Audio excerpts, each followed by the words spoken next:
भगवान बुद्ध के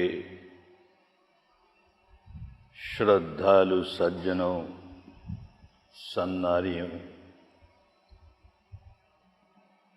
आज के इस महत्वपूर्ण दिवस पर आओ भगवान बुद्ध के बारे में समझें, उनकी शिक्षा के बारे में समझें। ये हमारे देश का बहुत बड़ा दुर्भाग्य रहा कि पिछले 1500-2000 वर्षों से न केवल भगवान बुद्ध की वाणी हमारे यहाँ से लुप्त हो गई, बल्कि उनकी प्रमुख शिक्षा विपश्यना भी लुप्त हो गई।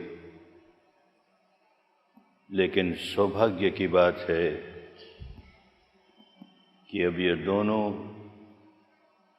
भारत में लौट कर आए हैं। सौभाग्य की बात हुई कि सम्राट अशोक ने और उसके गुरु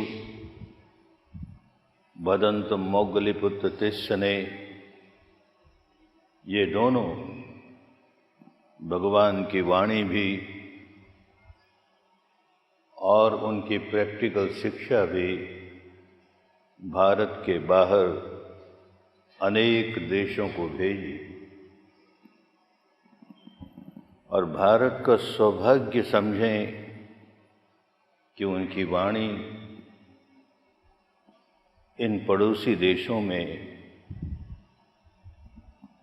इतने वर्षों तक शुद्ध रूप में कायम रखी गई।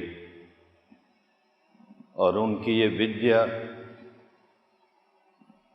प्रैक्टिकल विद्या विपश्यना, ये भी अपने पड़ोसी देश में म्यांमार में गुरु शिष्य परंपरा द्वारा शुद्ध रूप में कायम रही। उन्होंने इसके साथ कोई छेड़छाड़ नहीं की, इसमें अपनी ओर से कुछ जोड़ा नहीं, अपनी ओर से कुछ निकाला नहीं। तो हमें सौभाग्य से जैसे भगवान बुद्ध ने शिक्षा दी, वही अपने शुद्ध रूप में हमें प्राप्त हुई। जब तक इन दोनों को साथ जोड़कर न देखा जाए, थ्योरी और प्रैक्टिस, भगवान की शिक्षा के दो एस्पेक्ट, थ्योरी और प्रैक्टिस, जिसे उन दिनों की भाषा में कहा गया परियत्ति और पटिपत्ति, इन दोनों को साथ जोड़ के न देखा जाए तो भगवान की शिक्षा पूरी तरह समझ में नहीं आती। प्रैक्टिकल अभ्यास करने पर ही एक एक शब्द के सही सही अर्थ हमारे सामने प्रकट होते हैं। अन्यथा बहुत भ्रांतियां फैलती है। अपने यहाँ भारत में तो न जाने कितने भ्रांतियां बुद्ध और उनकी शिक्षा के बारे में फैली। जो बुद्धानुयायी देश हैं, वहाँ भी जहाँ उनकी शिक्षा का प्रैक्टिकल एस्पेक्ट खो गया, वहाँ बुद्धवाणी को, बुद्ध की शिक्षा को सही तरह से नहीं समझ पाए। अब उन देशों में भी फिर से विपश्यना की जागृति हो रही है और वो इस बात को ठीक से समझ रहे हैं कि वस्तुतः भारत में भगवान बुद्ध ने जो शिक्षा दी, वो सही मायने में क्या थी, कैसे थी। जब इन दोनों क्षेत्रों का अनुभूति द्वारा अध्ययन करते हैं तो एक बात उभर कर आती है कि उस महापुरुष ने कोई संप्रदाय स्थापित नहीं किया। उस महापुरुष की वाणी में दो बातें बहुत अच्छी तरह से उभर कर आती हैं। एक तो ये कि धर्म का ह्रास नहीं होना चाहिए। धर्म का ह्रास कैसे होता है? जब लोग धर्म का सही अर्थ भूल जाते हैं तो उसका ह्रास होना शुरू होता है।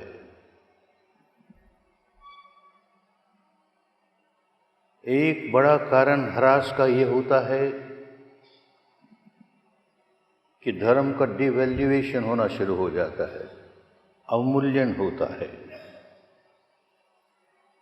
धर्म धारण करने के लिए होता है, धारण करें नहीं और केवल उसके चर्चा करें। चर्चा करें, अच्छी बात है, चर्चा करने में दोष नहीं है, चिंतन मनन करने में दोष नहीं है, लेकिन वहीं गाड़ी रुक जाए तो खो दिया हमने धर्म को। उसे अनुभूति पर उतारें। लाभ तब होता है जबकि धर्म अनुभूति पर उतरता है। अनुभूति पर उतरना छूट जाए तो भगवान बुद्ध के प्रति श्रद्धा बड़ी अच्छी बात, उनकी वाणी के प्रति भी श्रद्धा बड़ी अच्छी बात। उनकी वाणी को लेकर के बुद्धि विलास कर लें, वाणी विलास कर लें, अपने मन को संतुष्ट कर लें। हमारे देश में एक ऐसा महापुरुष हुआ जिसने ऐसी शिक्षा दी, लाभ नहीं हुआ। धारण करे, धारण करे तो धर्म है, वरना कोरी बात। सूरज उगे प्रभात है, वरना काली रात। धारण करे धर्म को, नहीं किया तो धर्म का अवमूल्यन होना शुरू हो गया। धर्म के नाम पर धोखे चलने लगे। एक बड़ा अवमूल्यन इस बात को लेकर होता है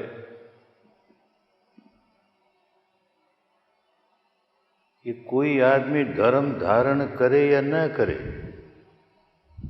फिर भी अमुक माँ के पेट से जन्मा है इसलिए वो महान है, पूज्य है। कोई व्यक्ति चाहे जितना धर्म धारण करे, सारा जीवन उसका धर्म में बीते, लेकिन क्योंकि अमुक माँ के पेट से जन्मा है इसलिए नीचा है। धर्म का अपमान हो गया। धर्म के मुकाबले किसी माँ का पेट ज्यादा महत्वपूर्ण हो गया। कितना ही धर्म धारण कर ले, फिर भी किस माँ के पेट से निकला है। कितना ही धर्म न धारण करे, फिर भी किस माँ के पेट से निकला है।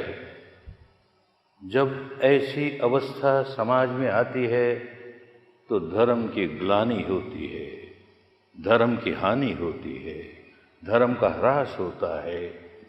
धर्म की कोई कीमत नहीं रह गई, माँ के पेट की कीमत हो गई।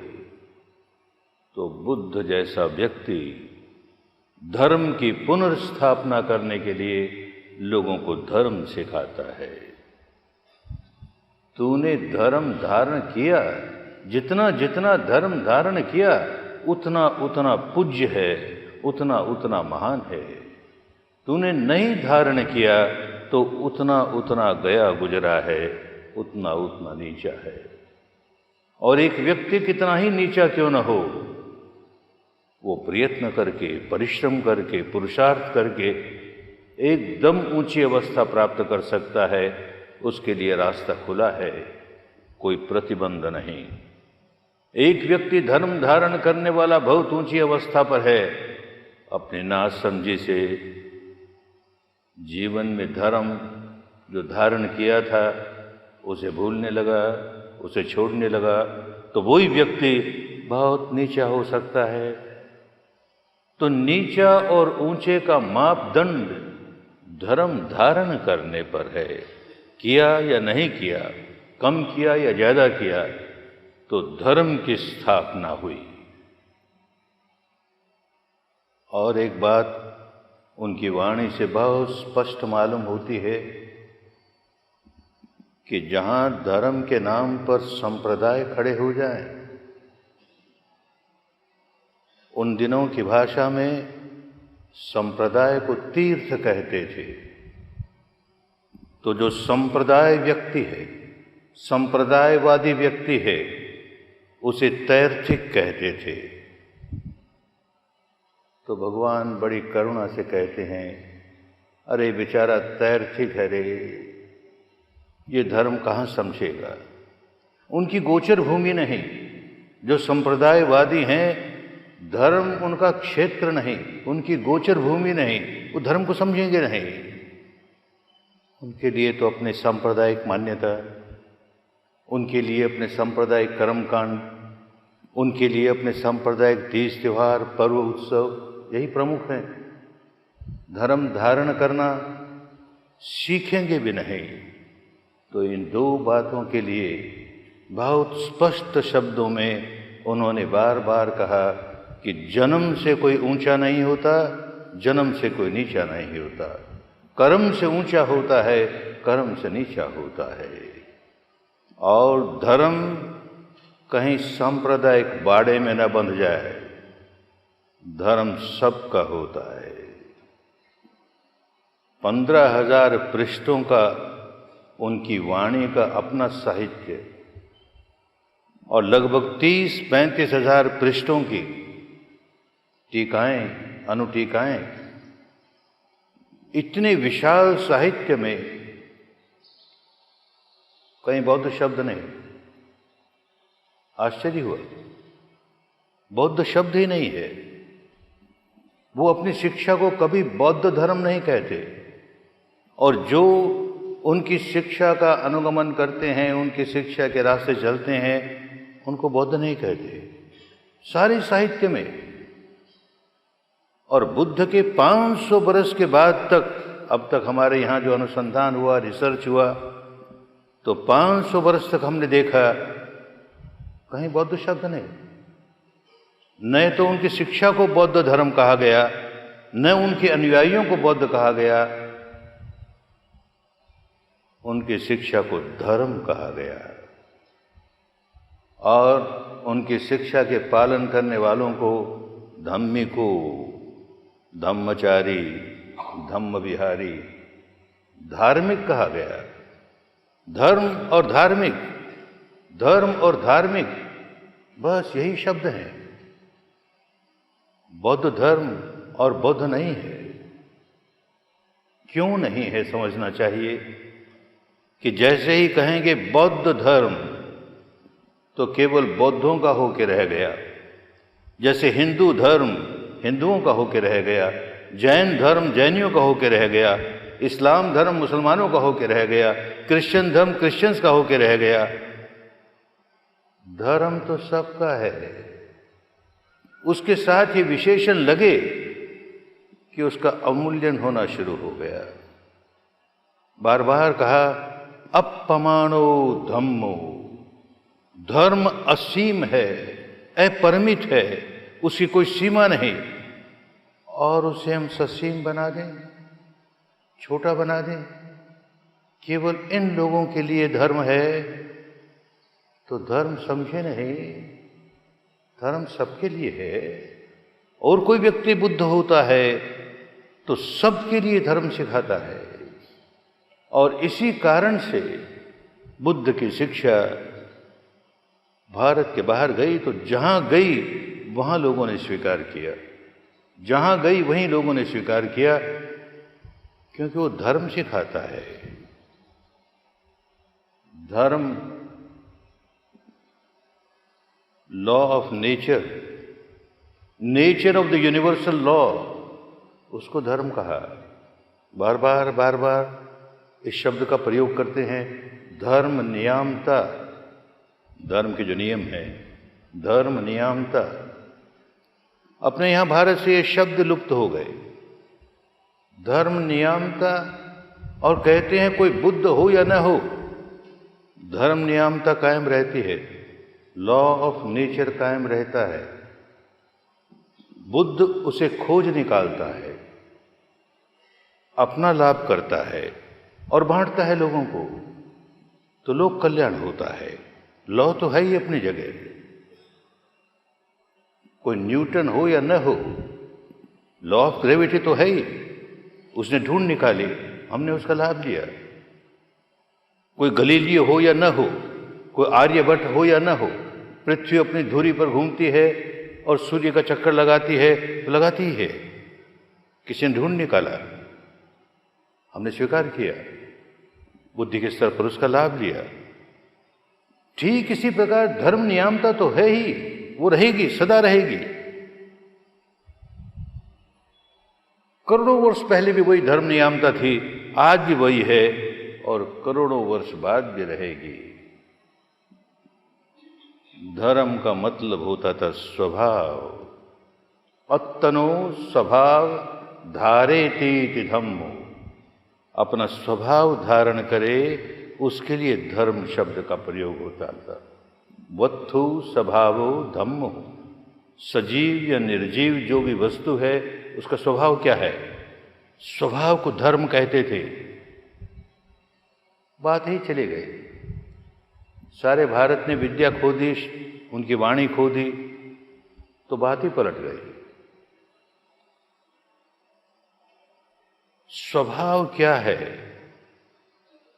जैसे पुराने समय में इस शब्द का प्रयोग होता था, जिस अर्थ में प्रयोग होता था, अब कभी कभी उसकी दूर की कोई गूंज सुनाई दे जाती है।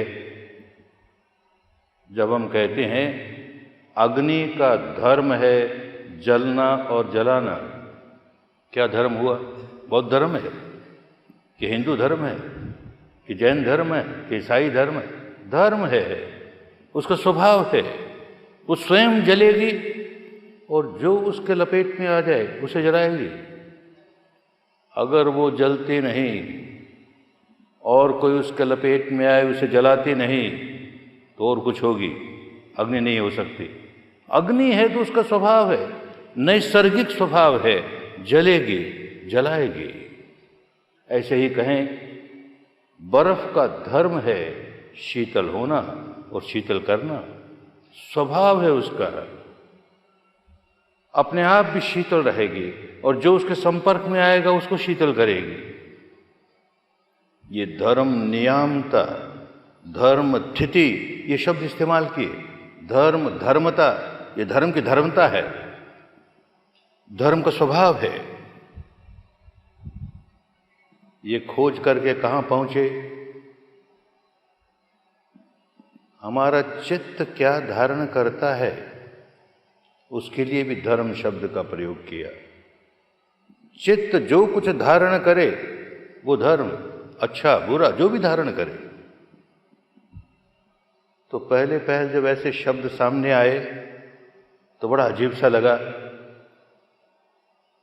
पुण्य धर्म, पाप धर्म, कुशल धर्म, अकुशल धर्म, शुक्ल धर्म, कृष्ण धर्म, क्या बात हुई? पुण्य धर्म तो समझ में आता है, ये पाप धर्म क्या हुआ? कुशल धर्म तो समझ में आता है, ये अकुशल धर्म क्या हुआ? उन दिनों की भाषा, जो धारण किया, चित्त ने जो धारण किया, पुण्य धारण किया माने पवित्रता धारण की। पुनीत हो सो पुण्य, पवित्रता धारण की। कि उसने पाप धारण किया, मैल धारण किया, कुशल धारण किया कि अकुशल धारण किया। जैसी चित्त वृत्ति धारण की चित्त ने, उसको धर्म कहा। और आगे बढ़े, एक वैज्ञानिक की तरह काम कर रहे हैं। सारी शब्दावली वैज्ञानिकों की शब्दावली है। कोई रिलीजन की स्थापना नहीं की इस महापुरुष ने। उसके नाम पर लोगों ने रिलीजन स्थापना कर ली, वो लोग जाने। इस महापुरुष ने कोई रिलीजन स्थापित नहीं किया। साइंटिस्ट है, महान वैज्ञानिक है, खोज करता है, अनुसंधान करता है, और ऐसा अनुसंधान करता है जो अपने लिए भी कल्याणकारी है, औरों के लिए भी कल्याणकारी है। अनुसंधान में न जाने कितनी बातें सामने आती हैं, लेकिन वो रेलेवेंट नहीं है। न हमारे दुखों से उनका कोई संबंध है, और न दुखों के बाहर निकलने के किसी रास्ते से कोई संबंध है। ऐसी बहुत सी बातें हैं, क्या करें उनका। तो जो जो काम की बात थी उसका अनुसंधान करके लोगों के सामने रखा। तो अनुसंधान में ये बात आई, चित्त जो धारण करता है उसका क्या स्वभाव है। चित्त ने क्रोध धारण किया, द्वेष धारण किया, दुर्भावना धारण की, तो क्या हुआ, उसका क्या स्वभाव। उसका स्वभाव है जलना और जलाना। उसका स्वभाव है व्याकुल होना और व्याकुल करना। कोई व्यक्ति अपने भीतर द्वेष, दुर्भावना, क्रोध, कोप जगा के तो देखे, व्याकुल हो जाएगा। उसका स्वभाव है, जैसे अग्नि का स्वभाव है जलना, और जो उसके संपर्क में आएगा उसे व्याकुल बना देगा। उसका स्वभाव है। ठीक इसी प्रकार जब चित्त मैत्री धारण करता है, करुणा धारण करता है, सद्भावना धारण करता है, तो क्या स्वभाव है, उस धर्म का क्या धर्म है, उसका क्या स्वभाव है। बहुत शीतलता, बहुत शांति, धर्म है उसका। जैसे ही भीतर मैत्री जागी, करुणा जागी, सद्भावना जागी, बहुत शीतलता मालूम हो रही है, बहुत शांति मालूम हो रही है, उसका स्वभाव है। और जिस समय किसी के मन में मैत्री जागी, करुणा जागी, सद्भावना जागी, और उसकी वजह से शांति जागी, शीतलता जागी, तो उस समय जो उसके संपर्क में आएगा उसे भी शांति महसूस होगी, शीतलता महसूस होगी, क्योंकि ये शांति और शीतलता की तरंगें वातावरण में फैलने लगी। तो उस वातावरण के संपर्क में जो आएगा उसे शांति मिलेगी, शीतलता मिलेगी। जैसे बर्फ के संपर्क में जो आएगा शीतलता मिलेगी, अग्नि के संपर्क में जो आएगा व्याकुल होगा, जलेगी, जलाएगा। ये सारी खोज इसलिए की कि स्वभाव क्या है, उस स्वभाव को समझो और अपने आप को बदलो। दुनिया में एक आदमी ऐसा नहीं है, कितना ही नासमझ क्यों न हो, एक आदमी ऐसा नहीं है जो चाहता है कि मैं दुख का जीवन जीऊं। एक आदमी नहीं मिलेगा। हर आदमी चाहता है मैं सुख का जीवन जीऊं, मैं शांति का जीवन जीऊं, लेकिन होश नहीं है। होश नहीं है, चाहता है सुख का जीवन जीऊं और जीता है दुख का जीवन। चाहता है शांति का जीवन जीऊं और अशांति का जीवन जीता है। बेचैनियां ही बेचैनियां, व्याकुलता ही व्याकुलता। ऐसा क्यों होता है? खोज की उस व्यक्ति ने, एक वैज्ञानिक की तरह खोज की। उसे कोई संप्रदाय नहीं खड़ा करना था, उसे लोगों को फॉलोअर बना करके जय जयकार नहीं सुननी थी, लोगों का कल्याण करना था। तो एज ए साइंटिस्ट ढूंढता है क्यों होता है। हम दुखी होते हैं तो कारण बाहर देखते हैं, ये अनचाही बात हो गई इसलिए मैं दुखी हो गया, ये मनचाही बात नहीं हुई इसलिए मैं दुखी हो गया। तो मेरे दुख का कारण बाहर है। कोई अनचाही बात नहीं हो, कोई अनचाही बात कहे नहीं मुझे, सब मनचाही बातें कहे और मनचाही बातें हो तो मैं सुखी रहूंगा।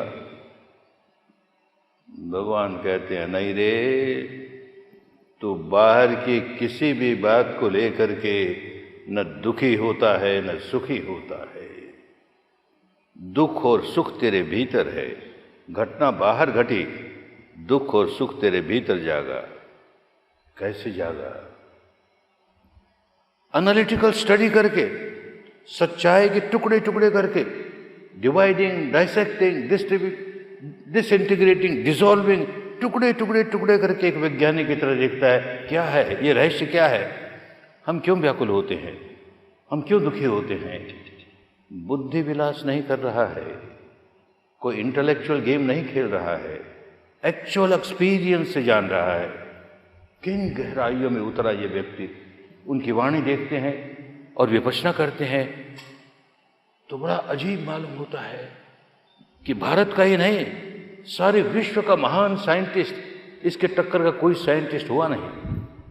ऐसे समय में आज तो एक साइंटिस्ट किसी बात की स्टडी करता है, विश्लेषण करता है, तो उसके पास बहुत से अपरेटस हैं, साइंटिफिक इंस्ट्रूमेंट्स हैं, लैब है। सारी लैब भी 3.5 हाथ की काया में, और सारा इंस्ट्रूमेंट अपने आप का अपना मन उसके जरिए टुकड़े कर करके देखता है।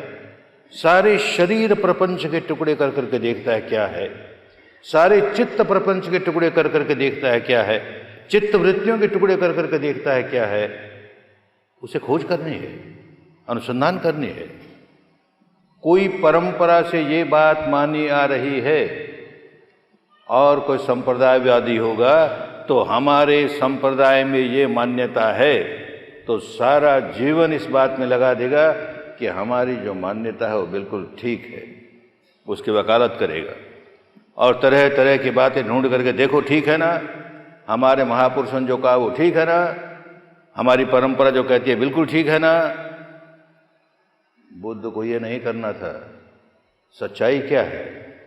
और सच्चाई वो जो केवल सुनी सुनाई नहीं हो, जो केवल पढ़ी पढ़ाई न हो, जो केवल चिंतन मनन द्वारा प्राप्त न हो।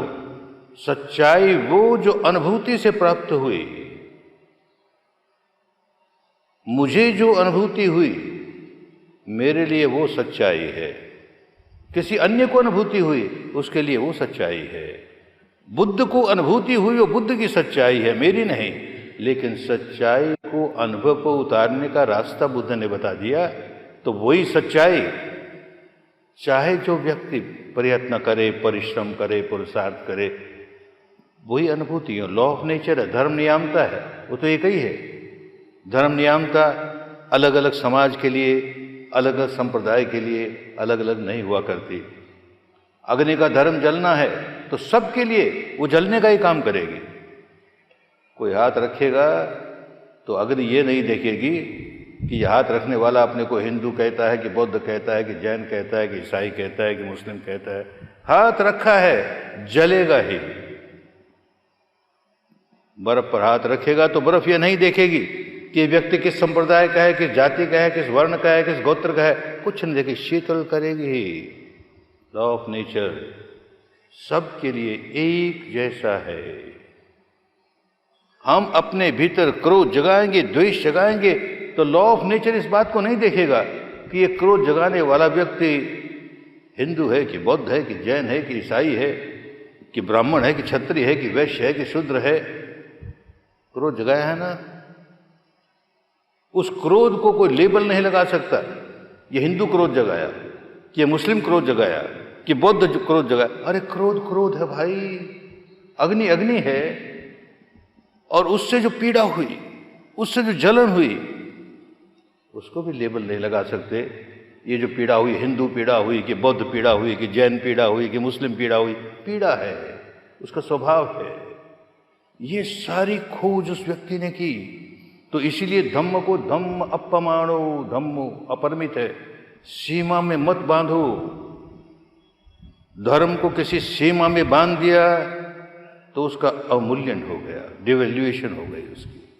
जो अपमान है सब पर लागू होता है, उसके थोड़े से लोगों पर क्यों? तो समझे नहीं इसलिए ऐसा करने लगे। समझेंगे तो कैसे करेंगे? तो जो जिस तरह से उसने एक साइंटिस्ट की तरह खोज करनी शुरू की, वैसे खोज करने लोगों को सिखाई। ऐसे तुम भी कर सकते हो। मनुष्य है, हर मनुष्य कर सकता है। और बहुत सरल तरीका, सबसे बड़ी बात उसमें ये होती है कि प्रतिक्षण इस 3.5 हाथ की काया के भीतर प्रतिक्षण तुम्हें जो सच्चाई अनुभूति पर उतरी, बस उतना ही, उसके पीछे उसके आगे की बात नहीं, कोई कल्पना की बात नहीं। जो अनुभूति पर उतरा बस वही सत्य है। अगले क्षण जो अनुभूति पर उतरा वो सत्य है। अगले क्षण जो अनुभूति पर उतरा, यूं कदम कदम एक एक क्षण सच्चाई के साथ बढ़ते बढ़ते बढ़ते आरंभ होगा बड़ी स्थूल स्थूल सच्चाइयों से, बड़ी ग्रॉस रियलिटी, और जैसे जैसे आगे बढ़ेंगे सटलर सटलर सटलर। उनके शब्द हैं ओलारिको, बहुत ग्रॉस है, ओलारिको, फिर सुखुमा सुखुमा, सूक्ष्म सूक्ष्म सूक्ष्म।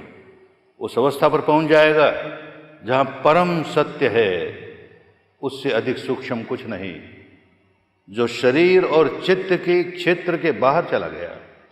शरीर और चित्त के क्षेत्र तक अनुभूति है, स्थूल भी है सूक्ष्म भी है, उसके परे इंद्रियातीत अनुभूति है।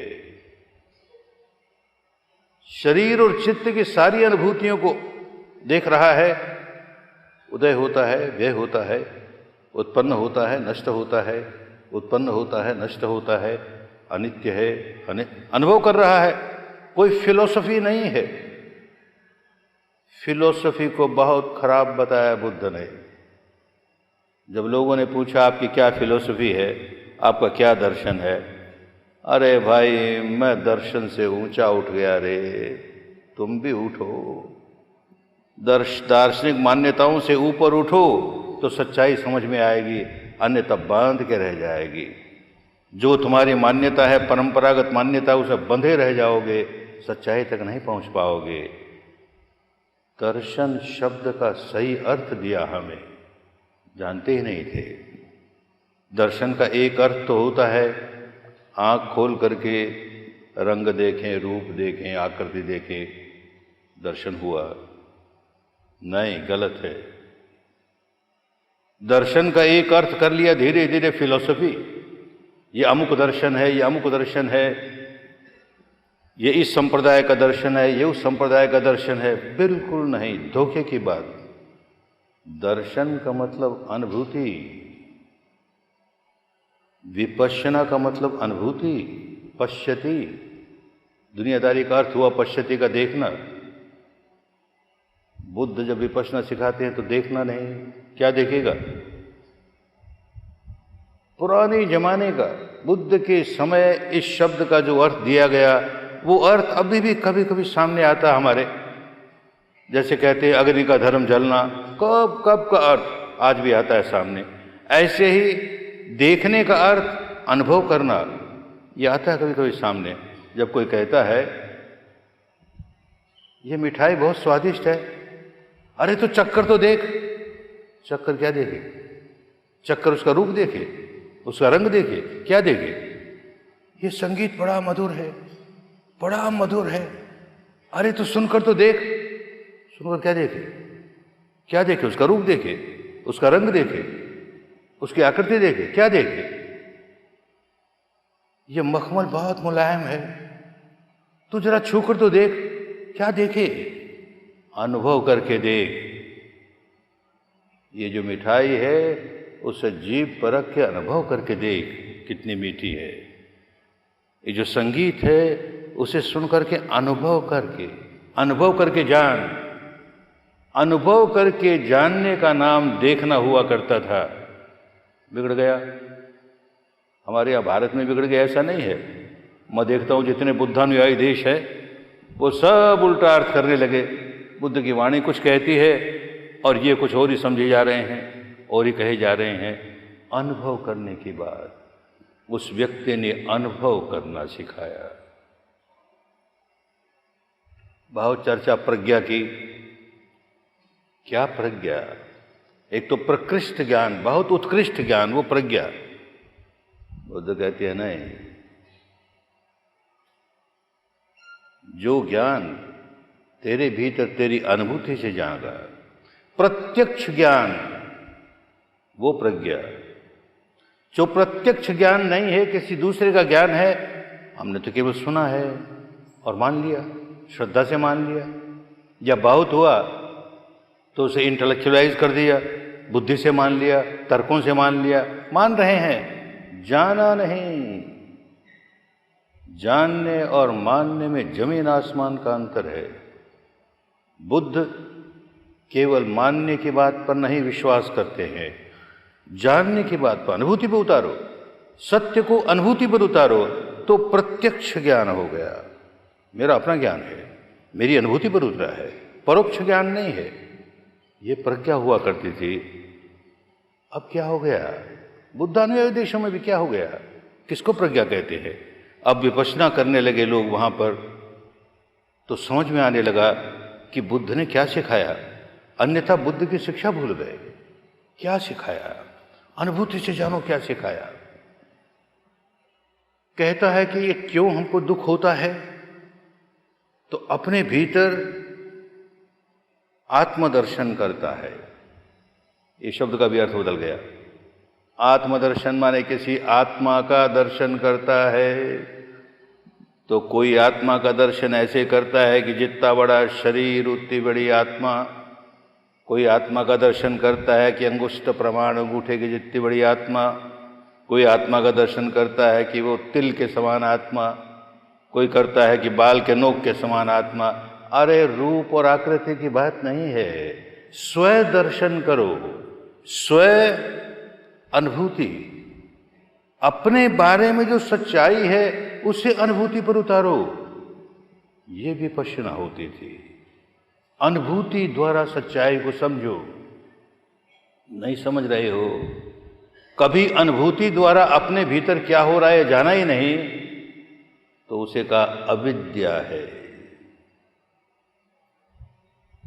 विद्या जगाओ। विद्या का अर्थ भी कहां से कहां पहुंच गया। जो वेदनाओं के द्वारा जानकारी प्राप्त होती है उसे विद्या कहते थे। वेदन होता है। आज तो वेदना शब्द का अर्थ पीड़ा हो गया। बहुत वेदना है तो बहुत पीड़ा है। 2500 वर्ष की भारत की भाषा में यह अर्थ नहीं था। वेदना सुखद भी, वेदना दुखद भी, वेदना असुखद अदुखद न्यूट्रल भी।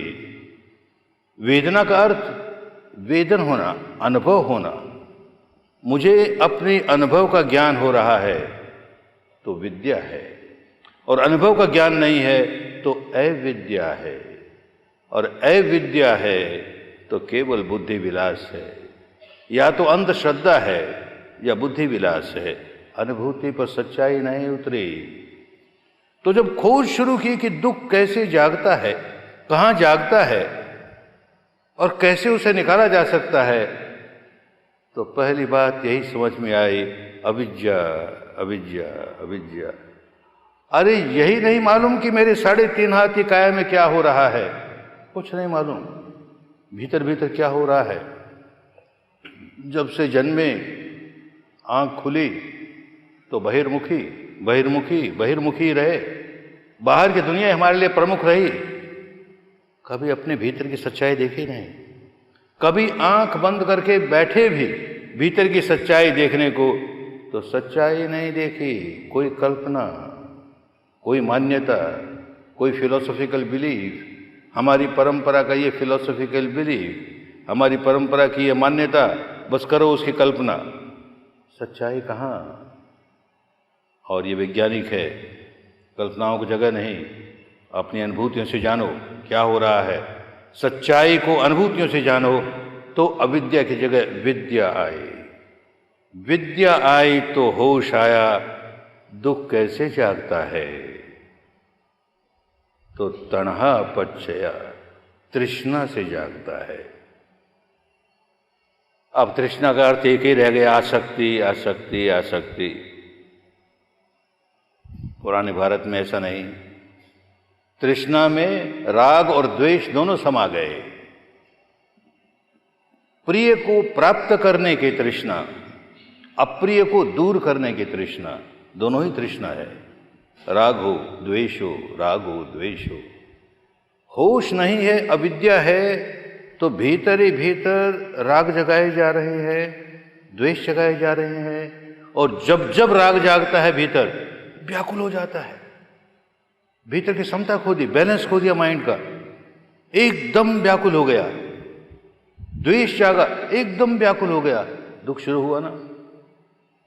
लगता है कि बाहर की घटना की वजह से दुखी हूं मैं। इस वैज्ञानिक ने, इस साइंटिस्ट ने खोज की, बाहर की घटना तुम्हारी इस 5 इंद्रियों में से किसी को आके छुएगी। रूप होगा, आंख से छुएगी, शब्द होगा, कान को छुएगा, गंध होगी, नाक को छुएगा, कोई रस होगा, जीभ को छुएगा, कोई स्पर्शव्य पदार्थ होगा, शरीर को छुएगा, कोई चिंतन होगा, मन को छुएगा। क्या होगा छूने पर? जैसे ही छुआ वैसे ही शरीर में एक संवेदना जागेगी, एक सेंसेशन जागेगा। अपने यहाँ रिसर्च इंस्टीट्यूट में केवल सारा का सारा बुद्धवाणी का साहित्य ही नहीं, अपने यहाँ भारत के जितने आध्यात्मिक परंपरा है, सारे वेद, सारे उपनिषद, पुराण, रामायण, महाभारत और जैनियों का आगम, ये सारा एक सीडी रोम में इकट्ठा कर लिया। छोटी सी सीडी रोम, उसमें इतना विशाल साहित्य, भारत का सारा साहित्य आ गया। अब उसमें रिसर्च की फैसिलिटी है। तो बॉडी सेंसेशन की चर्चा कहीं नहीं है, न बुद्ध के पहले है, न बुद्ध की विपश्यना के समाप्त हो जाने के बाद कहीं नहीं रही। जब तक विपश्यना चलती थी तब बॉडी सेंसेशन, और वो खत्म हुई तो बॉडी का क्या बॉडी सेंसेशन? बॉडी सेंसेशन को अनुभूति पर नहीं उतारेंगे तो पता ही नहीं लगेगा कि हमने राग जगाया कि द्वेष जगाया। किन गहराइयों में गया व्यक्ति, टुकड़े करते करते करते माइंड के टुकड़े करता है 121 प्रकार का माइंड।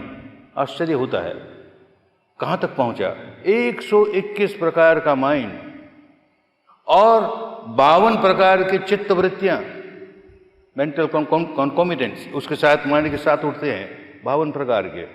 ये चित्त उत्पन्न हुआ, इस चित्तवृत्ति के साथ हुआ, ये चित्त उत्पन्न हुआ, इस चित्तवृत्ति के साथ उत्पन्न हुआ, और शरीर के टुकड़े कर करके देखता है, अरे इसमें ठोसपना कुछ नहीं, लगता है ये सॉलिडिटी अपरेंट ट्रुथ है। ट्रुथ तो है, अपरेंट ट्रुथ है। अल्टीमेट ट्रुथ क्या है? बुद्धि विलास नहीं कर रहा, दिमागी गेम नहीं खेल रहा, अनुभव कर रहा है, जो कोई भी कर सकता है। बुद्ध ने जो किया वो काम कोई भी कर सकता है, ये खूबी है उसकी। टुकड़े कर करके देखते देखते देखते इस अवस्था पर पहुंचता है कि सारा शरीर केवल परमाणु ही परमाणु, इतने सूक्ष्म परमाणु कि उन दिनों की भाषा में कोई शब्द नहीं उसके लिए। तो अपनी ओर से एक शब्द गढ़ा, नया शब्द कोइन किया, उसे कलाप कहा। कलाप माने tiniest particle of the material world. कलाप, इतने सूक्ष्म कलाप, सुई के नोक पर लाखों आ जाएं, इतना सूक्ष्म, और सारा शरीर केवल उन कलापों से बना हुआ। कलाप ही कलाप, कलाप ही कलाप। आज की भाषा में कहे तो एटॉम ही एटॉम, एटॉम ही एटॉम। वो एटॉम भी सॉलिड नहीं है। कहता है कि वो जो कलाप है वो सॉलिड नहीं है, वो भी वेवलेट तरंग है, केवल तरंग है। तो सारे शरीर में सिर से पांव तक देखता है, तरंगे ही तरंगे, तरंगे ही तरंगे। बाहर दुनिया को अनुभूति से देखता है, अनुभव कर रहा है, बाहर की दुनिया को भी अनुभव कर रहा है, तरंगे ही तरंगे, तरंगे ही तरंगे। सब्बो पज्जलितो लोको, सब्बो लोको प्रकंपितो प्रकंपितो। केवल प्रकंपन, केवल प्रकंपन। आज के पश्चिम का साइंटिस्ट लगभग 150 वर्ष पहले इस सच्चाई पर पहुंचा कि there is no solidity in the entire material world, mere wavelets, wavelets. हमारे देश का 2600 वर्ष पुराना एक महापुरुष, सुपर साइंटिस्ट, इसी बात को बिना किसी साइंटिफिक अपरेटस के अपनी अनुभूति से देख कर कहता है, प्रज्वलितो प्रकंपितो प्रज्वल। Combustion and vibration, combustion and vibration. विस्फोट होता है, वाइब्रेशन ही वाइब्रेशन, विस्फोट होता है। सारे विश्व में यही हो रहा है, यही हो रहा है। इस बात को अनुभूति पे उतारा तो क्या हुआ? सारा रहस्य समझ में आ गया। हम दुखी क्यों होते हैं? माइंड के इतने टुकड़े किए, उनमें 4 मोटे मोटे टुकड़े करके देखे। बाहर कोई घटना घटी, किसी ने हमें गाली दी, वो शब्द हमारे कान में लगा, ये वैज्ञानिक है। उसने गाली दी इसलिए मुझे गुस्सा आया नहीं, क्या हुआ, घटना क्या घटी? उसने गाली दी, मेरे कान पर लगी, तो तरंग ही तरंग, मेयर वाइब्रेशन। वो गाली भी मेयर वाइब्रेशन। और साधना करते करते करते विपश्यना में बहुत लोग ऐसे हैं जो पहले 10 दिन में इस अवस्था पर पहुंचते हैं, नहीं तो दूसरे 10 दिन में, तीसरे 10 दिन में, या 20 दिन के कोर्स में, या 30 दिन के कोर्स में पहुंचते इस अवस्था पर। सारा शरीर मेयर वाइब्रेशन, मेयर वाइब्रेशन। कान पर मन ले जाके देखते हैं, मेयर वाइब्रेशन, मेयर वाइब्रेशन। ये शब्द आके लगा, ये भी वाइब्रेशन, वाइब्रेशन। वाइब्रेशन से वाइब्रेशन टकराई, क्या हुआ? एक नई वाइब्रेशन शुरू हुई, एक न्यूट्रल वाइब्रेशन शुरू हो गई। जैसे कांसे के बर्तन को छेड़े तो सारा कांसे का बर्तन झंझनाने लगा। छेड़ा तो एक जगह लेकिन सारा झंझनाने लगा। शब्द तो केवल कान में आए, सारा शरीर झंझना उठा। ये अनुभव की बात है, कोई फिलोसफी नहीं है, कोई मेयर बिलीफ नहीं है। कोई आदमी अनुभव करके देख सकता है। तरंगे ही तरंगे। अब क्या हुआ? जैसे ही कोई शब्द कान को आके लगा तो मानस का एक हिस्सा अपना सिर उठाता है, अरे क्या हुआ? ये कान के दरवाजे पर क्या हुआ? अथवा आंख के दरवाजे पर क्या हुआ? नाक के दरवाजे पर, कि जीभ के दरवाजे पर, कि त्वचा के दरवाजे पर, कि मानस के दरवाजे पर क्या हुआ? उसका काम केवल कॉग्नाइज करना। कुछ हुआ, कुछ खटपट हुई। इतने में मन का दूसरा हिस्सा अपना सिर उठाता है, क्या हुआ? अपनी सारी पुरानी अनुभूतियों के बल पर, सारी याददाश्त के बल पर वो देखता है, ये गाली का शब्द आया, गाली तो बहुत बुरी है, कोई हमें गाली निकाल रहा है, बहुत बुरी है, मूल्यांकन करता है उसका। जैसे ही मूल्यांकन हुआ, वो तरंगे जो न्यूट्रल तरंगे थी एकदम बदल गई, दुखद दुखद तरंगे। सारे शरीर में दुखद ही दुखद तरंगे, दुखद ही दुखद तरंगे। कान में शब्द आया, कोई प्रशंसा कर रहा है, प्रशंसा कर रहा है, तो माइंड का ये सेकंड पार्ट कहता है कि बहुत अच्छा, अरे ये तो बहुत अच्छा है। तो सारे शरीर में सुखद ही सुखद तरंगे, सुखद ही सुखद तरंगे। तो मानस का तीसरा हिस्सा अब फील करने लगा, दुखद है तो दुखद है फील करने लगा, सुखद है तो सुखद है फील करने लगा। इतने में चौथा हिस्सा अपना सिर उठाता है, दुखद है नहीं चाहिए, सुखद है चाहिए, तो द्वेष जगाता है, राग जगाता है, आसक्ति जगाता है, क्रेविंग और अवर्शन, क्रेविंग और अवर्शन प्रति क्षण हो रहा है भाई। सोते जागते चलते फिरते खाते पीते हर अवस्था में भीतर ही भीतर तरंगे, और इन 5-6 इंद्रियों में से कहीं ना कहीं स्पर्श हो रहा है, और उसकी वजह से तरंगे बदल रही हैं, सुखद है कि दुखद हैं, और हम प्रतिक्रिया कर रहे हैं राग की या द्वेष की, और व्याकुल हुए जा रहे हैं। बाहर की घटना से व्याकुल नहीं हुए, इन तरंगों को वैल्यूएशन दे करके, अच्छा या बुरा मान करके हमने जो प्रतिक्रिया की, जो रिएक्शन किया, उसकी जगह से व्याकुल हैं। इतनी बड़ी खोज इस आदमी ने की, साइंटिस्ट है, अंधविश्वास नहीं है, हर आदमी को करना सिखाया। देखो तुम्हारे 3.5 हाथ की काया के भीतर किस तरह की तरंगे चल रही हैं। एक दिन में नहीं सीखेगा, 2 दिन में नहीं सीखेगा, 10 दिन में सीखेगा, 20 दिन में सीखेगा। जैसे बताया जाए वैसे काम करता जाए, करता जाए, करता जाए, सीखते सीखते सीखते सारा शरीर, कहीं ठोस बने का नामो निशान नहीं, no solidity anywhere, mere vibrations, mere vibration. इस अवस्था पर पहुंचता है, कल्पना नहीं है, अनुभूति है। और तब रहस्य समझ में आता है, मैं क्यों व्याकुल हुआ? अरे ये संवेदना ऐसी आई, मुझे अच्छी नहीं लगी और मैंने द्वेष जगाया, द्वेष जगाते व्याकुल हो गया।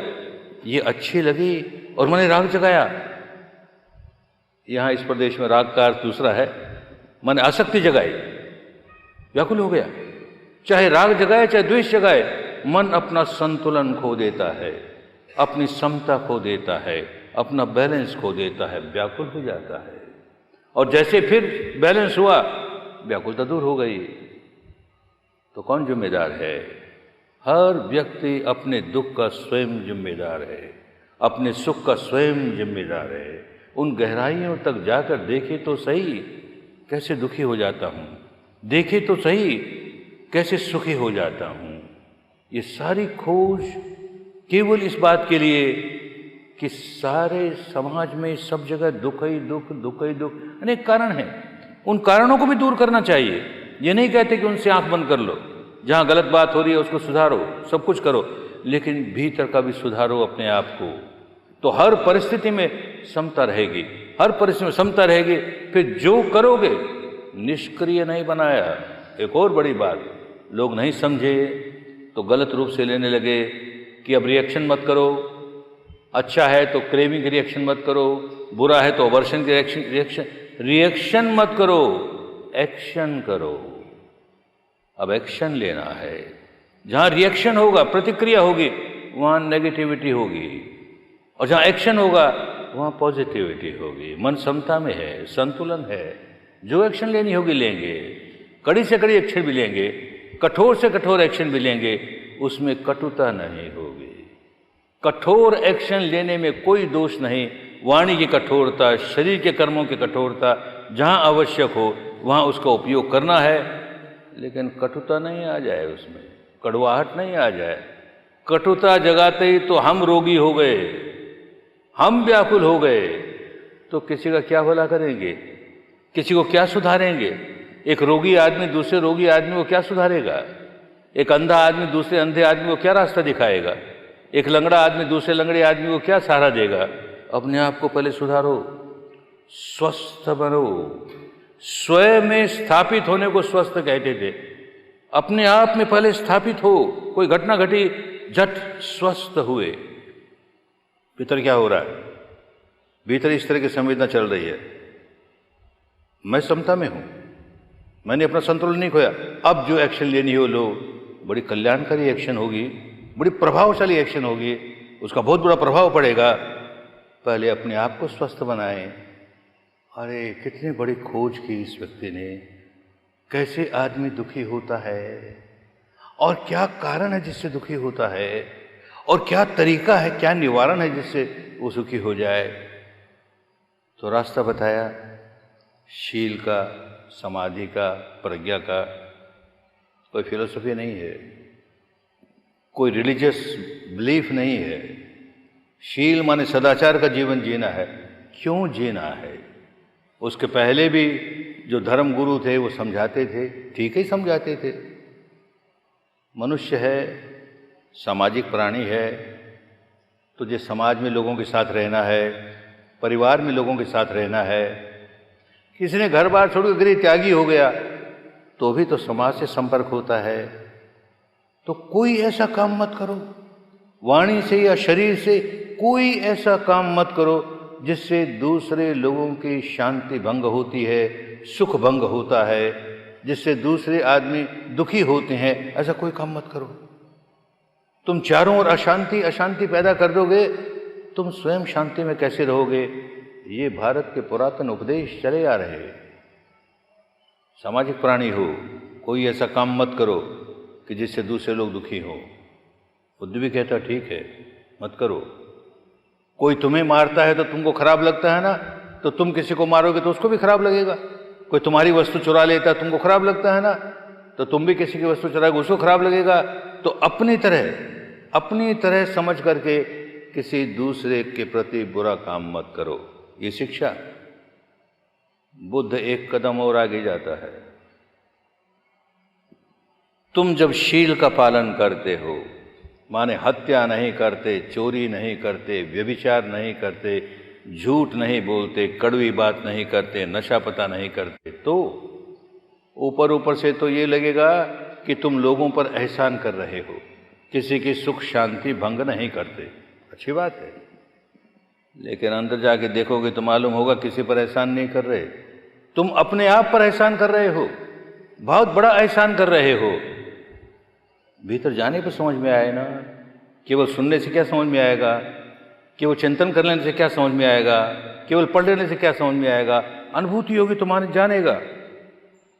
हत्या करता हूं तो कैसे हत्या करता हूं? क्रोध जगाता हूं, द्वेष जगाता हूं, दुर्भावना जगाता हूं, तब हत्या करता हूं। हंसते खेलते थोड़ी हत्या होती है, बहुत दुर्भावना जगाएगा और देखिएगा जैसी दुर्भावना जगाई, अरे व्याकुल हो गया, मैं व्याकुल हो गया। चोरी करेगा, कैसे चोरी करेगा? लोभ जगाएगा, अंदर देखिएगा मैंने क्षमता खो दी, व्याकुल हो गया। व्यभिचार करेगा, वासना जगाएगा, व्याकुल हो गया। कोई भी वाणी का, शरीर का दुष्कर्म तब तक नहीं कर सकता जब तक कि पहले अपने मन में कोई विकार न जगा ले, कोई मैल न जगा ले।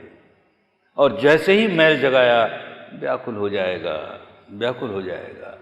अब उपदेश की बात नहीं है। कोई व्यक्ति बुद्ध बनता है तो उपदेश देने के लिए नहीं बनता, वो साइंटिस्ट है, अनुभव करता है, लोगों को अनुभव करना सिखाता है। कहता है पुब्बे हनति अत्तानं पच्छा हनति सो परे। तुम किसी की हत्या तब तक नहीं कर सकते जब तक कि पहले अपनी हत्या न कर लो। पहले अपने सुख शांति की हत्या करते हो, फिर औरों की सुख शांति की हत्या करते हो। कोई दुष्कर्म ऐसा नहीं जो दूसरों को हानि पहुंचाए तब तक नहीं होगा जब तक कि पहले तुम अपने आप को दुखी न बना लो। इतनी बड़ी सच्चाई बिना अनुभव के हम स्वीकार भी कर लें तो क्या फर्क पड़ा? अनुभूति पर उतरे, अरे जलने लगा, देख क्रोध जगाया तो सारा शरीर जलने लगा, धड़कन बढ़ गई, तनाव बढ़ गया, कितना व्याकुल हो गया। कोई विकार जगाए व्याकुल हो जाएगा, व्याकुल होगा ही। कोई अपने को व्याकुल करना नहीं चाहता। एक व्यक्ति दुनिया में नहीं है जो अपने आप को व्याकुल करना चाहे। सब सुख शांति का जीवन जीना चाहते हैं और काम ऐसे करते हैं, प्रतिक्षण कोई न कोई विकार जगाए जा रहे हैं। इन पांचों इंद्रियों से अगर संपर्क होता है हम विकार जगाते हैं, पांचों इंद्रियों संपर्क नहीं होता तो मन अपनी कल्पना करता है, चिंतन करता है और विकार जगाता है। दुनिया से हमारे संपर्क करने के यही तो रास्ते हैं और कोई दरवाजे नहीं। और हर दरवाजे पर विकार जगाते हैं, विकार जगाता है, व्याकुल होता है, दुखी होता है। अरे दुख के बाहर आ भाई, इन अनुभूतियों को देख। दुखद संवेदना जागी है, दुखद सेंसेशन जागी है तो देख थोड़ी देर। अनित्य है रे, नश्वर है रे, भंगुर है रे। फिलोसफी नहीं है, ये रियलिटी है जो अनुभूति पर उतारनी है। दुखद से दुखद अनुभूति, बड़ी ग्रॉस अनुभूति हुई, बहुत पीड़ा हो रही है, बड़ा भारीपन है, बड़ा तनाव है। देखते देखते देखते देर सवेर समाप्त हो गया। बड़ी सुखद अनुभूति आई, तरंगे तरंगे तरंगे तरंगे, बहुत अच्छा लगा। अनुभूति है, उत्पन्न होता है, नष्ट होता है। अब शीघ्र गति से उत्पन्न नष्ट होने लगा। स्वभाव वही है, अनित्य है, नश्वर है। अरे जो अनित्य है, जो नश्वर है, उसके प्रति क्या राग जगाऊं रे? वो देखते देखते खत्म होने वाला है। क्या द्वेष जगाऊं रे? देखते देखते खत्म होने वाला है। प्रज्ञा जागी, अनुभूति वाला ज्ञान जागा, समता जागी, दुखों के बाहर निकलने लगा, आदमी बदलने लगा। बहुत व्याकुल रहने वाला आदमी सुख शांति का जीवन जीने लगा। और जैसे ही सुख शांति का जीवन जीता है, मन समता में आता है तो मैत्री जागती है, करुणा जागती है, सद्भावना जागती है। अब वो व्यक्ति अपनी वाणी से, अपने शरीर से कोई ऐसा दुष्कर्म कर ही नहीं सकता जिससे और लोगों की सुख शांति भंग हो। स्वयं भी सुखी, लोगों को भी सुखी रखता है। ये बुद्ध की शिक्षा सार्वजनीन शिक्षा, केवल बौद्धों के लिए नहीं। कोई अपने को बौद्ध कहे वही इसको स्वीकार करे, जो बौद्ध नहीं कहता वो न स्वीकार करे। लेन देन नहीं इस बात से। यही कारण है कि 2300-2400 वर्ष पहले जब भारत के बाहर गई तो विभिन्न देशों में जहाँ भी गई उन्होंने देखा, अरे तो प्योर साइंस है रे। अब तक उपदेश देने वाले तो बहुत आए, चोरी मत करो, हत्या मत करो। कैसे मत करो, क्यों मत करो, ये तो अब समझा तो लोग स्वीकार करने लगे। हर संप्रदाय के लोग स्वीकार करने लगे, हर जाति के, हर वर्ण के, हर गोत्र के लोग स्वीकार करने लगे। और आज अब 2600 वर्ष के बाद ये उस ब्रह्मदेश से वापस आई है और दुनिया में फैल रही है। भारत के समझदार लोग स्वीकार कर रहे हैं। जो नहीं समझते हैं वो निंदा करें, बेचारे नहीं जानते, उन्हें पता नहीं कि बुद्ध ने क्या सिखाया। तो विपश्यना नहीं की बातें करते हैं, करें। उन पर करुणा आती है, उन पर मैत्री जागती है, सद्भावना जागती है। लेकिन दुनिया सारी स्वीकार करती है। आज दुनिया की कोई भी ऐसी परंपरा नहीं, कोई ऐसी परंपरा नहीं कोई जिसको धर्म कहते हैं, कोई ऐसा धर्म नहीं जिसके अनुयायी विपश्यना के शिविर में ना आते हों। सब परंपराओं के लोग विपश्यना में आते हैं, हिंदू हो, मुस्लिम हो, सिख हो, जैन हो, क्रिश्चियन हो, यहूदी हो, कोई हो, सब आते हैं। उनके गुरु आते हैं, उनके लीडर्स आते हैं और आकर कहते हैं तो हमारा धर्म है, हमारे यहाँ भी यही बात है, हमारे यहाँ भी यही बात है। हाँ, ये बात तो है पर करना नहीं आता ना। बुद्ध ने करना सिखाया, बहुत बड़ा डिफरेंस है ना। मन को समता में रखो, समता में रखो, सब कहते हैं, कैसे रखो, ये तो सिखाया नहीं। जड़ों तक गए ही नहीं, ऊपर ऊपर से मन को समता में रखते हैं और भीतर तो बड़ा कोलाहल है, व्याकुलता है, वहां तक पहुंचे ही नहीं। जब तक बॉडी सेंसेशन पर नहीं पहुंचे तब तक माइंड के रूट पर नहीं पहुंचे, और माइंड के रूट को नहीं सुधारा तो ऊपर ऊपर से हजार सुधारते रहो, कुछ नहीं होगा। बुद्ध कहता है कि एक पेड़ खड़ा हो गया, विष का विषैला पेड़ खड़ा हो गया, पॉइजन ही पॉइजन, पत्ते पत्ते में पॉइजन, फूल फूल में पॉइजन, रेशे रेशे में पॉइजन, बड़ा खतरनाक है। तुमने उसको काट के फेंक दिया, अच्छा किया। जड़ें नहीं काटी ना, फिर निकलेगा, दूसरा निकलेगा, तीसरा निकलेगा, निकलते ही जाएंगे। अरे जड़ें निकालो तो अपने विकारों की जड़ें निकालो, और विकारों की जड़ें निकालने के लिए जड़ों तक पहुंचना होगा। और मन का विकार और विकार की जड़ हमारी बॉडी सेंसेशन से कनेक्टेड है। माइंड और मैटर का इतना स्ट्रॉन्ग रिलेशन है, मृत्यु के समय ही अलग होगा, अन्यथा प्रतिक्षण दोनों साथ हैं, सोते जागते उठते बैठते, और इनमें सेंसेशंस हो रही है, हम रिएक्ट किए जा रहे हैं, सेंसेशन हो रही है, हम रिएक्ट किए जा रहे हैं। ये आदत कैसे छूटे? उपदेशों से नहीं छूटेगी। तो विपश्यना की विद्या दी, आज सारी दुनिया स्वीकार कर रही है। जहाँ जाएं भीड़ लगती है लोगों की इस विपश्यना के लिए। कोई नहीं समझता है और निंदा करता है तो क्या करें बेचारे को, लेकिन जो समझते हैं वो खूब स्वीकार करते हैं। रिजल्ट ओरिएंटेड है। बड़े से बड़ा शराबी आदमी कैसे शराब से छूट जाता है, बड़े से बड़ा ड्रगिस्ट कैसे ड्रग के बाहर निकल जाता है। अरे यही नशे नहीं होते हैं, क्रोध का भी अपना नशा है, वासना का भी अपना नशा है, अहंकार का अपना नशा है, कैसे उस नशे के बाहर निकलते हैं। इस साइंटिस्ट ने खोज निकाली, और साइंटिस्ट की बात कहते हैं, लोगों को समझाते हैं। कोई कहता है कि मैं अल्कोहल का मुझे व्यसन लग गया, मैं कैसे बाहर निकलूं। तुझे अल्कोहल का व्यसन नहीं है।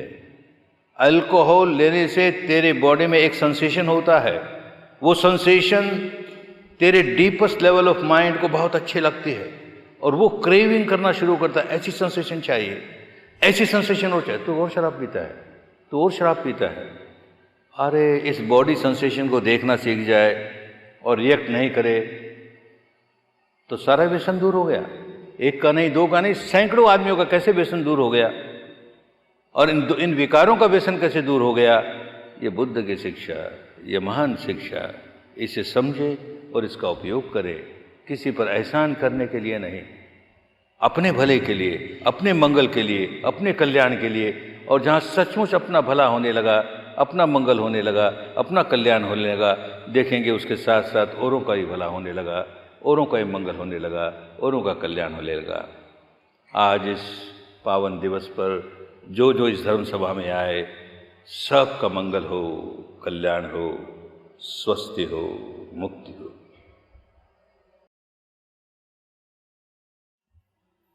धर्म और संप्रदाय में क्या फर्क है? अच्छा प्रश्न है। संप्रदाय सीमित लोगों का होता है और धर्म सबका होता है।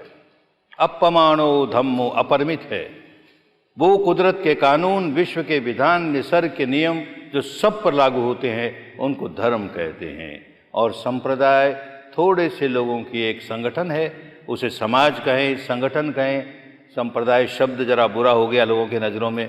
आरंभ तो बड़ा अच्छी तरह से हुआ, जो समता प्रदान करे सो संप्रदाय, लेकिन अब तो समता कहाँ विषमता प्रदान करता है। तो संप्रदाय नहीं, धर्म का फैलाव हो जो सबके लिए कल्याणकारी है। बच्चों को विपश्यना कब शुरू करनी चाहिए? जन्म के पहले करनी चाहिए। जब माँ के पेट में गर्भ होता है और वो गर्भवती माँ शिविर में आती है तो केवल अपने लिए काम नहीं करती, उस बच्चे के लिए भी करती है। वो धर्म की तरंगित होने लगता है तो धम्मा बेबी। वेस्ट में तो इतनी प्रसिद्धि हो गई हर शिविर में कोई ना कोई प्रेग्नेंट होगी, 2 होंगे, 4 होंगे, 10 होंगे। I want a Dhamma baby, I want a Dhamma baby, और सचमुच धम्मा बेबी प्राप्त होता है। तो बीज उस वक्त से पढ़ें, और नहीं तो जब इस लायक हो जाए, 5-7 वर्ष के बच्चों को केवल आनापान सिखाते हैं, और फिर 17-18 वर्ष का हो जाए तो पूरी विपश्यना सिखाते हैं। If we do not think about our past and future, how can we shape our future? Very good question. It is not that you forget all your past. It is not that you don't think anything of the future. But first have yourself established in the present. Then you remember in similar situation what you did in the past. And what is the next step for me? Perfectly all right. But you forget the present and keep on rolling either in the past or in the future, you cannot make good decisions or right decisions. You say that we should not kill. Then how do we manage with harmful pests and rodents like rats, cockroaches, etc.? Yes, we have to get rid of them. But at present, unfortunately, killing is the only solution. Why killing? If the demand comes from people who are interested in Dhamma, if demand comes, we want repellent. Let them be away. The whole world is full of so many things. Let them live at places where there is no human society. Why kill? There is no end. If you keep on killing, more and more will arise. So keep them away. And when you start demand like this, then all these industrialists and merchants and business people, they will invent certain things which will keep them away. If Vipassana is so pure and useful, how come it was disappeared from India? Let people from India answer it. It went away because, unfortunately, its purity got lost. When it went in the hands of the people of different communities, different sects, they started adding their own philosophy, their own beliefs, their own dogmas, their own cults, and the purity got lost. When the purity is lost, then the efficacy is lost. It stopped giving results, and when there is no result, why people will waste their time? In other countries also it went and it lost. Only one country maintained it in its pristine purity, and that too very few people. Mass of the people were just involved in rites and rituals and ceremonies. But a line of teachers, they maintained it in pristine purity. That is why we got it in pristine purity. Do you think 10 days are enough for all the purification? And why 10 days only? Because more than that you won't spare. My teacher also, when he asked me to come for 10 days, I started bargaining. It is too much for me. I am such a busy person.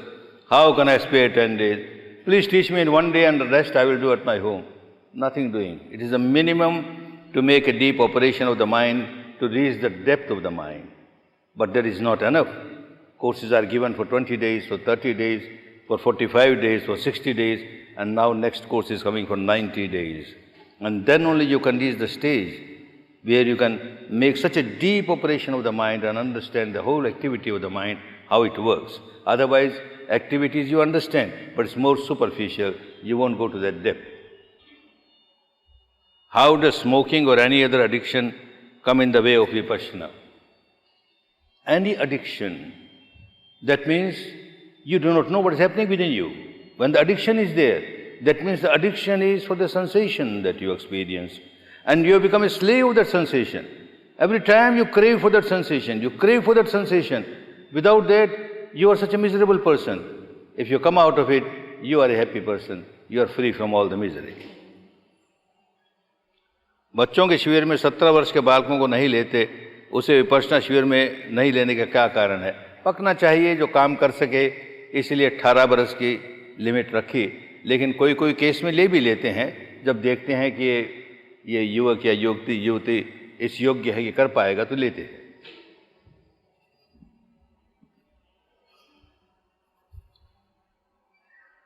Do you think the matter is having mind? Both mind and matter keep on influencing each other. Mind keeps on influencing the matter, matter keeps on influencing the mind, and we do not know what is happening within ourselves, and we keep on reacting, and that is the cause of our misery. Can you not condense your program at Igatpuri for 7 days only? Bargaining won't help. As I said, I started bargaining with my teacher and he just laughed. 10 days itself is a very short period to go to such depth of the mind. Don't bargain. Spare 10 days and you won't regret. Not a single person, now lakhs and lakhs of people have taken courses of Vipassana. I have not come across a single person who says, I wasted my 10 days. Everyone who goes gets benefit, less or more, according to one's own efforts. Is meditation not meant only for retired and old people? Oh, no. At very young age you must learn it.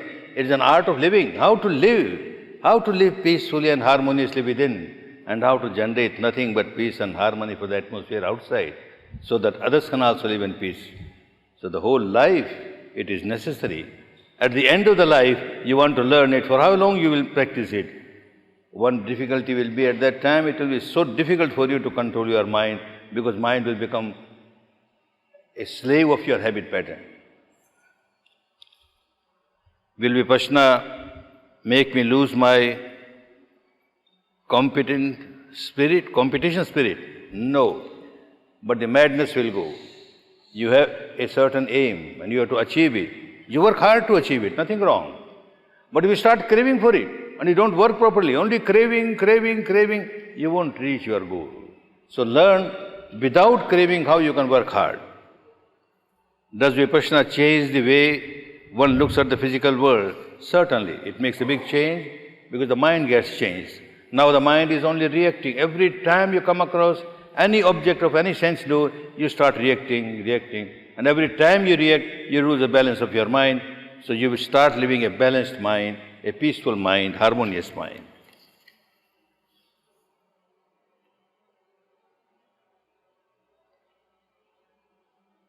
Vipassana come for all addiction, but then concentration on the breath is not matter of addiction. Oh, no. Breath is to observe the reality of the moment. If you start making a breathing exercise, then it is totally against Vipassana. No breathing exercise. The breath as it is. The entire path is as it is. He called Yatha Bhuta, not Yatha Krit, not Yatha Vanchit, Yatha Bhuta.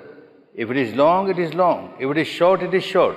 If left nostril, right nostril, then you are observing the truth of the breath within the framework of the body.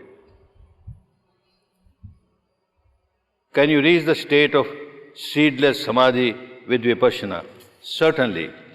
But what you call seedless samadhi, one must understand where it becomes seedless. Every time you react, there is a seed. The reaction of your mind is the seed of your karma. And when you don't react and there is no more karma, then this is seedless samadhi. And Vipassana takes you to that stage with your own experience. इस्लाम में जो क़यामत का concept है, क्या वह उत्पाद व्यय के कॉन्सेप्ट से मिलता है क्या? कॉन्सेप्ट होता है. किसी भी कॉन्सेप्ट को न अच्छा कहें न बुरा कहें. हम यथार्थ को इस समय क्या हो रहा है, क़यामत इसी समय हमारे भीतर है. देखो नष्ट हुए जा रहा है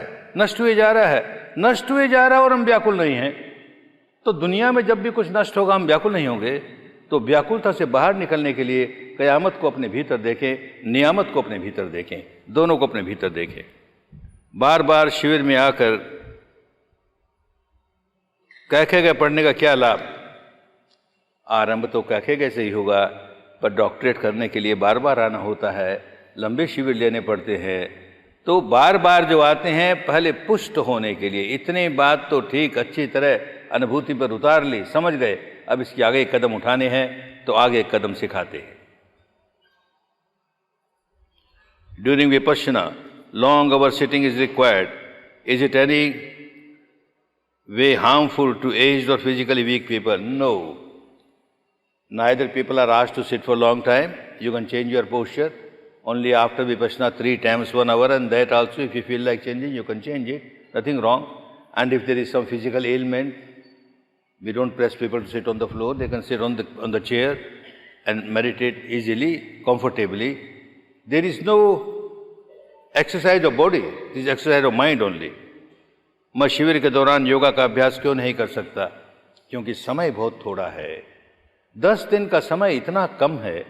आज के 70-80 वर्ष पहले पड़ोसी देश ने जो इस विद्या को संभाल के रखा, तो किसी व्यक्ति को विपश्यना नहीं सिखाते थे जब तक कि वो महीने भर के लिए ना आए। महीने भर से नीचा कोई कोर्स नहीं होता था। लेकिन आज की भाग दौड़ की दुनिया में शुरू में कहीं 1 महीने के लिए आओ तो बहुत थोड़े लोग आ पाएंगे, इसलिए 10 दिन किया। कम करते करते करते 10 दिन पर आए, उससे कम करें तो कुछ लाभ नहीं होता। और इतने कम समय में फिर बीच में योगासन भी करने लगे और कुछ करने लगे तो पूरा काम नहीं होता। इसलिए रोकते हैं 10 दिनों के लिए। घर जाकर के योगासन जरूर करना चाहिए। कृष्णमूर्ति जी चित्त की जागृति और चित्त निरोध के बारे में कहते थे, विपश्यना और उनमें क्या फ़र्क है? कोई फ़र्क नहीं है।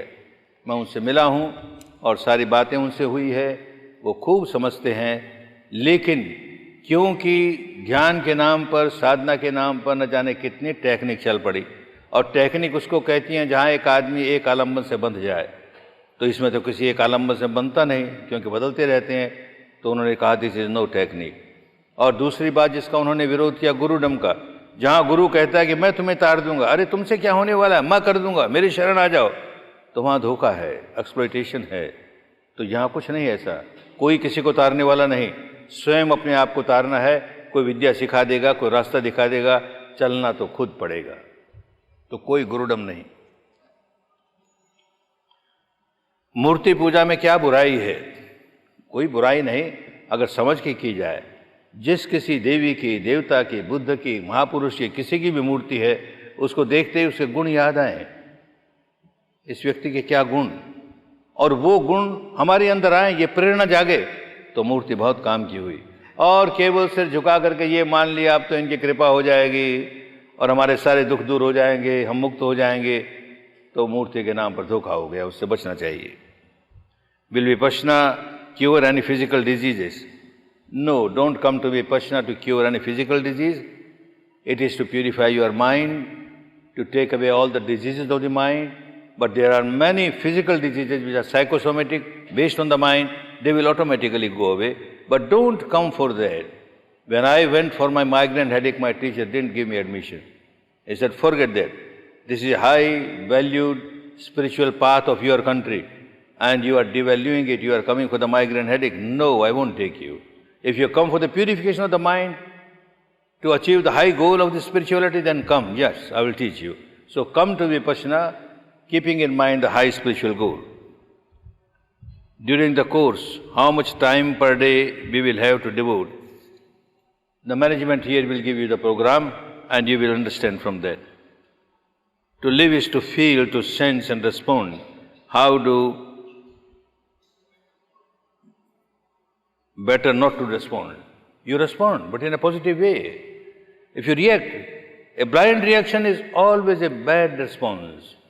Response is there, but with a balanced mind, with an equanimous mind. It is only positive. There is no negativity involved in it. Panchsheel का पालन नहीं होता हो तो भी साधना करनी चाहिए। इसीलिए जब कोई आता है 10 दिन के लिए, तो वहाँ कम से कम 10 दिन के लिए तो पंचशील का पालन करना आवश्यक है। क्यों आवश्यक है? कि कोई सा भी शील तोड़ेंगे तो ऐसे होगा जैसे भीतर बहुत तूफान उठने लगे। तो एक और तूफान उठ रहे हैं, एक और हम मन की गहराइयों में जाएं, ये होने वाली बात नहीं है। जैसे बहुत मानसून आया हो और समुद्र के भीतर हमको तेल की खोज करनी है, मानसून के समय नहीं कर सकते, बंद करना पड़ता है, क्योंकि इतनी ऊंची ऊंची लहरें। मानसून चला गया, लहरें फिर भी हैं लेकिन उतनी ऊंची नहीं है, तो हम गहराई में जा कर के तेल की खोज कर सकते हैं। ऐसे ही अपने भीतर सच्चाई की खोज करनी हो तो ये ऊंची ऊंची लहरों को रोको, कम से कम 10 दिन तो रोको। उसके बाद अपने आप मन वश में आने लगेगा तो सहज भाव से रोकना आ जाएगा। वहाँ तो परिस्थिति ऐसी है, दिन भर का प्रोग्राम ऐसा है कि कौन सा शील तोड़ोगे? कोई शील तोड़ने की वहाँ पर कोई कारण नहीं, तो आसानी से पंचशील का पालन होगा 10 दिन के लिए। Is Vipassana a slow path towards salvation as opposed to other? This is the quickest path. Otherwise you go in a blind alley and get stuck there. No path. The path is only which takes you to the final goal of full liberation. Last question. अच्छी बात। क्या पाकिस्तान में कोई Vipassana centre है? Centre तो नहीं है। लेकिन कोर्स लगते हैं।